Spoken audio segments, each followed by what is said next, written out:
La transmission de votre savoir, c'est une seconde vocation, ça fait partie intégrante du métier de sommelier? Oui, mais je crois de toute façon la transmission, alors la vocation, oui, je dirais, moi personnellement c'est plutôt un chemin de vie que j'ai découvert quand j'avais 19 ans et que j'ai découvert le monde du vin.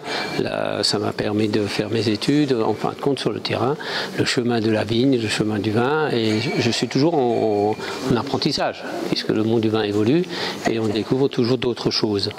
Alors la transmission, je crois que pour le sommelier c'est quelque chose de spontané, puisque tous les jours nous travaillons dans un restaurant et nous formons ou nous donnons quelques explications culturelles, gustatives à nos clients. Donc c'est une formation, tout en étant hédonique et agréable, tout ça, c'est une formation. Alors cette formation, elle se fait spontanément de par dans notre quotidien, le midi et le soir quand nous sommes en service. Mais effectivement, avant j'étais le plus jeune des sommeliers, maintenant j'ai pris quelques années d'expérience. Ça aussi c'est des avantages. Hein, mais bon. Et pouvoir le transmettre aux jeunes et même aux gens de ma génération ou un petit peu plus jeunes, bah oui, j'aime bien faire ça. Mais ça, c'est pas trop compliqué parce qu'en général, les gens qui viennent à mes cours de formation ou quand je fais des dégustations, bah, ils aiment bien redoubler.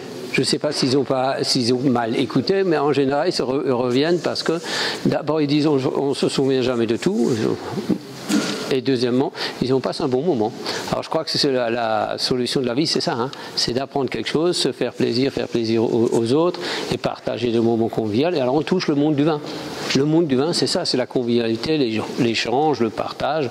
Et ça, c'est sensationnel quand on a la chance de vivre là-dedans. Et après, de pouvoir exercer son métier dans un restaurant 3 étoiles, où je suis depuis plus de 40 ans, je peux vous dire, c'est pas du travail. Hein, bien sûr, ça coûte des efforts, mais c'est quand même magnifique.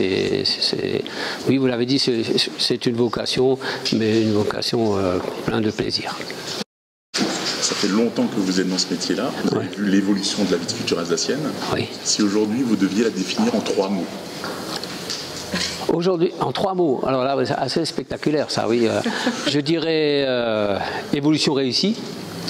Jeunesse au rendez-vous avec un savoir, une ouverture aujourd'hui internationale puisqu'ils ont voyagé. Et crédibilité de nos terroirs. Grand cru, même s'ils sont à 51, un petit peu compliqué, mais il ne faut pas les lâcher. Et aujourd'hui, on est dans la haute gastronomie. Oui, peut-être un petit bémol, j'aimerais bien retrouver un vin de la soif traditionnel dans tout le vignoble, qui pousse à boire, qui pousse à consommer des vins légers, des vins clairs, cristallins et tout ça.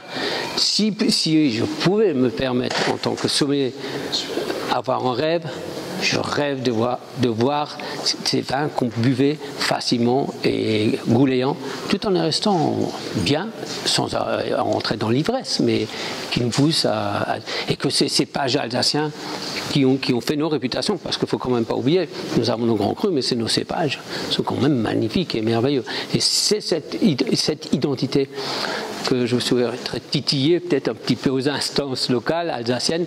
Faites quelque chose pour qu'on ait un suffit qu'à vivre.